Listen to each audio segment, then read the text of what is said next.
Hey there YouTube, Gun73 making a knife review. This time on the Chris Reeve Knives Large Sebenza 21.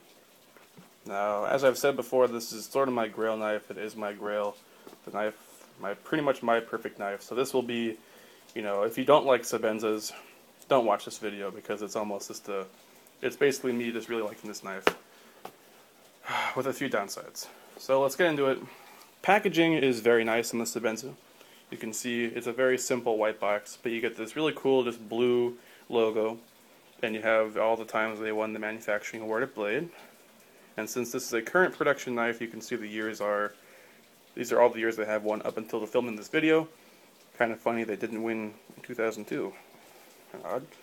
So on this side, if there was any additives to the knife, any special things about it, they'd add them with another sticker. Now, the new Sebenzas, Sebenzas used to ship with tissue paper wrapping. Currently, they ship in this very nice microfiber cloth, which, I mean, for the price, hey, you're getting a $400 knife, you might as well get all the little extras, right? And this is really cool because you can use it to wipe down your Sebenza. You can wipe down all your other knives if you so choose. It's just really nice. I mean, for the price, I'm glad they include it. So I'll use that as my backdrop currently. And other things in the box that you get that are very unique to the Sebenza and Chris Reeve knives in general, you get a birthday card. So this knife is obviously, it tells you all the info, all the stats, everything you need to know. It tells you it's a large Sebenza 21. If it was a limited edition, it'd tell you what number it is. It tells you the blade steel. This one is CPM S35VN. They tell you the hardness, 5859, the handle, the day it was assembled, and everything. October 13th, 2011, and then what I assume to be Chris Reeve's signature. On the back, you have the guarantee, the warranty, all that jazz. I'll just focus this and pause. You guys can pause if you want to read that. So, other things that are included with current production Sebenzas, you get a lanyard. So you see this little blue titanium lanyard pin. This would go right here, but this lanyard was removed and untied. I'm not a big lanyard guy, so I wouldn't put it on there anyway, but it comes on there from the factory. They also include a Chris Reeve Knives sticker. Very nice. Can represent. They also include, this is the warranty registration paper, so if you so choose to register your knife, you don't have to, you can do that. You also get, the last things in the box, you get a caution. Their knives come sharp, very sharp. On the back it gives you some care instructions, how to take it apart, what to use to sharpen it. They recommend the sharp maker. You can use whatever your preference is. So you have that. And then the final thing they include is the hex key to take apart your knife. Very cool. I like that they do that. Simply because I like being able to take my knife apart if I so choose to clean or whatnot, and Chris Reeve is one of the only companies that warranties a knife taken apart, and they even encourage you to take it apart. I like that. So let's get on to the knife here.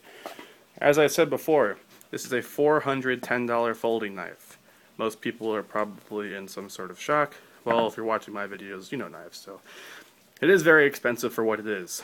The knife does not feature any super materials. I mean, you have titanium on both sides, and you have S35VN, which is new, but fairly bread and butter for most knife companies, akin to S30V, which is ubiquitous nowadays. You get one thumb stud. Really, the knife itself is very plain, but its looks are deceiving because this knife is built very well. When you're holding the knife in your hand, it feels like a tool. It feels solid. It feels like it can last you a lifetime. The solidness of the titanium is very nice. And more on the handle here.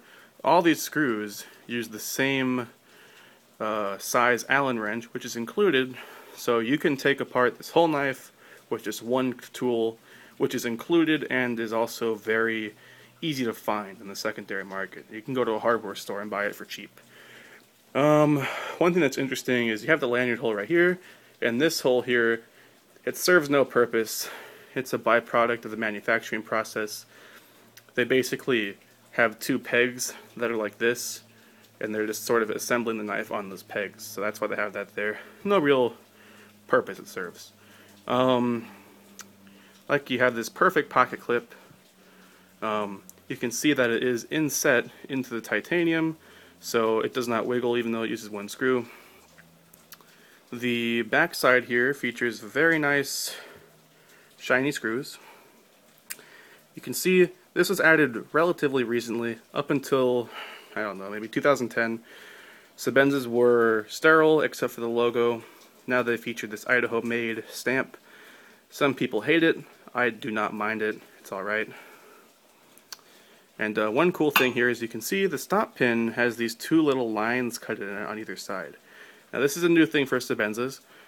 I'm not sure when they started implementing it, but basically what that does is it prevents pocket lint from accumulating around the stop pin. So I've had this knife roughly a month. It's been in my pocket every day, and there's no lint on it at all. So it does do what they say it's supposed to do. Very nice. The lockup on this knife is I don't know, right around 50%, I'd say. Very solid. There's no blade plate on this knife at all in the open or closed position. The blade features a beautiful semi-polished stonewash finish, as you can see. And I love the shape of the Sebenza's blade. The tip is a nice, this straight ahead point. When you're looking at the knife, the point, it's basically just a straight line on the handle, so wherever you're pointing with it, that's where the tip is going to go. The tip is fairly robust for this knife. You know, it's stronger than, say, what you'll find on the Spyderco Paramilitary 2 or Military. Nice and tough. The crown, well, not the crown, the spine of this blade is rounded, so that's a nice little extra touch. The jimping on here is perfectly spaced, and the jimping on this particular Sebenza is nice and grippy. I won't slip forward on it. Nice, very comfortable. This knife rides on bronze phosphorus bushings, and for a while, I'd say, I don't know, pre-2008, all Chris Reeve knives had solid washers. With the introduction of the Unmumzan, they had perforated washers, which basically means the washer had little holes cut in it, which hold in the grease. That was carried over to the Sebenza, so all current production Sebenzas have the perforated washers. The nice thing about that is, like I said, it does hold in the grease that or any kind of lubricant you're using on the knife. It holds it in there. It won't wash out as easily. So you don't have to worry about cleaning it as often, which is very nice. The handle features a very nice bevel that goes across the whole blade, not the blade, the whole back of the handle. And then at the top of the knife here, it has these very wide scallops. The purpose for these is to make inserting into the pocket easier and whatnot. I mean, because this knife features sandblasted titanium handles, and this clip is nice and sturdy, this knife sits in your pocket very well. It has this nice little secondary dent in the clip which holds on your pocket even tighter. Downsides to this sandblasting is when you first get it, it almost feels like sandpaper. That sort of mellows out after a while, and what will happen eventually is you'll get scratches. You can see there, and on the clip as well. Not a big deal in my opinion. You can always send back a Sebenza to Chris Reeve and he will re-blast it for a nominal fee. And one thing I am going to show you really quick, I'm going to toggle to flash mode on the iPhone, and you can see how, if you look in here on the lock bar face, you can see how most of it is gray, but there's that dark portion cut at an angle. That means that the lock bar is heat treated. So what Chris Reeve did, what few knife makers do, is they heat treat that lock bar face, making it harder. Since titanium is softer than steel, generally this will wear out faster. But since this titanium lock bar is heat treated, it actually will not wear as quickly. This knife will be probably around the same lockup for a very, very, very long time, which is very nice. And ergonomics in this knife are also pretty interesting. Compare it to, say, a Spyderco Military. You can see how the Military is very ergonomic in this grip, but when you go to hold it any other way, it feels kind of awkward because it's bent so aggressively. It's curved so aggressively to be ergonomic in this grip that when you hold it any other way, it feels odd. The Sebenza feels very natural in this grip right here. Sorry for that bump. It feels very natural here, but it also feels very natural like this, like this, like this, in the reverse grip, and the edge in reverse grip. It just feels natural in every position you do. That said, it's not ergonomically astounding. It won't blow you away when you hold it. Some knives feel like an extension of your hand. When you hold a Sebenza, it feels like a solid tool in your hand, which is a nice feeling, in my opinion. Very nice. And this is a large Sebenza. You can see quickly compared to a small that it is quite big. It's, I mean, not super large or anything. It's a nice, good-sized knife, in my opinion. 3 3/4 inch blade. I'm not sure on the handle, probably a bit longer. It compares very well in size to a Spyderco Paramilitary 2. So, if you want to see size-wise how a Sebenza is, like I said, very similar to a Para 2. So, that's nice. Other knives it compares with, I'm just going to do some quick size comparisons. Here it is against a Cold Steel Voyager. The Voyager is larger, as you can see.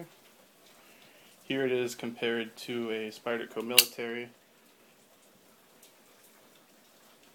and to a Kershaw Tilt.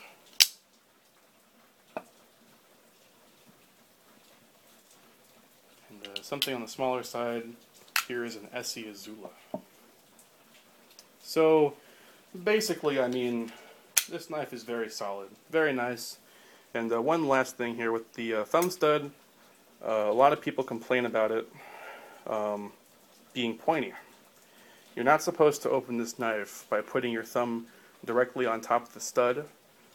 You're not supposed to do that. How you're supposed to open this is with your thumb, you move up like this on the side of the stud, and then you sort of push it open like that. You're moving straight up when you do that.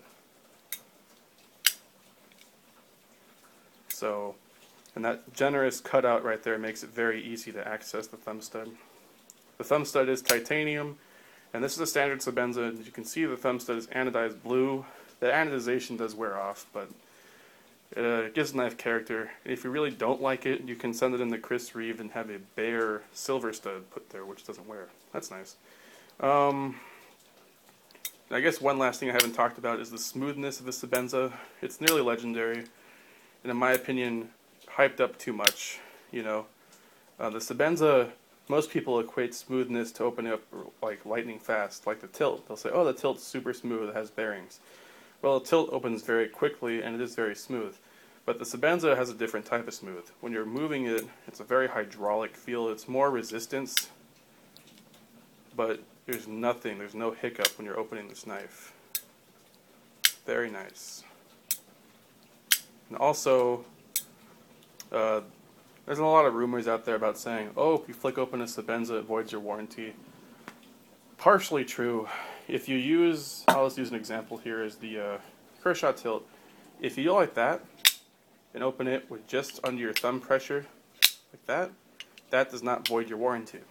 It does not void your warranty. If you have the knife like this, and you whip it open with your wrist, like that, wrist slam it open, that does void your warranty. So, bear that in mind. I mean, I'm just going to try and flick this. It's really hard to. I got to get it sort of. That was close. And I'm not even going to bother. It's not really a knife you flick open. You know, it's something you sort of savor as you open it slowly. And you revel in its perfect build quality. And other small things, the blade on this is perfectly centered. You can see the tolerances there. You can barely see any light coming through up here, if any, which is very nice. Part of the reason this knife is so smooth is it does have a pivot bushing.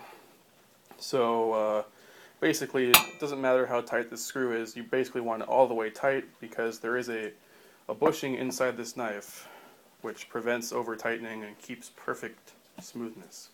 So I've been wanting to do this video for a while. This, like I said, this is probably my favorite knife.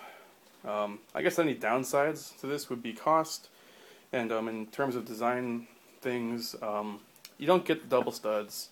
It doesn't flick open easily if that's your thing. The steel on this is not designed for super edge retention. Chris Reeve, if you consider his background in knives, is he's a tool and die maker before he did knives, so he knows his stuff about steel, and he designed the Sebenza, at least in my opinion, to be a jack of all trades. You know, whereas you have a Spyderco military as an example, it will cut very well. It's optimized for cutting, but if you drop that knife by accident, you know, on anything, or you hit something hard that you shouldn't have been cutting by accident, like a staple, it'll chip that edge out pretty bad because the steel is so hard. On a Sebenza, it's run softer, which so many people are enraged about. But the flip side is it's tough. You're not going to see a chipped out Sebenza. If you do, something was done to that knife severely wrong. You know, simply because the steel is nice and soft, yet it holds its edge well. Like I said, it's not optimized for edge retention. It's a good balance between edge retention and toughness, in my opinion. So, I hope you guys found that useful, and if there's any questions, feel free to ask. Really, it's one of the best folding knives out there, in my opinion. So, thanks for watching, guys. I appreciate the views and the support. Hope you found that interesting, and I'll see you in the next video. Bye.